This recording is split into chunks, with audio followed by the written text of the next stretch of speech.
On parle beaucoup de résilience en fait des sportifs notamment. J'ai un passage qui me revient par rapport à Rafael Nadal. Alors, je ne vais pas parler de l'histoire maintenant, mais qui à l'époque se sentait le meilleur du monde Mhm. et un jour a perdu contre Gasquet. Et c'est vraiment cette défaite, et il le dit avec beaucoup de recul a posteriori, c'est cette défaite en fait qu'il a fait se remettre en question sur sa préparation physique, technique, stratégique, etc., qu'il a fait revenir un jour plus fort et devenir c'est pas le meilleur champion de tennis. Donc, encore une fois, on apprend de nos échecs. Ouais. Pourquoi avoir peur de quelque chose qui va nous faire grandir? Mhm. Pourquoi avoir peur quelque part d'apprendre?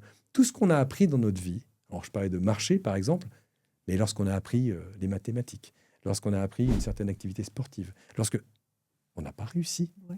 on n'a pas réussi, voire on a échoué, Mhm. on a tous pris des bulles sur des devoirs en classe, on a tous pris des grosses défaites dans le sport qu'on a pu pratiquer, et pour autant, et si on en parle avec...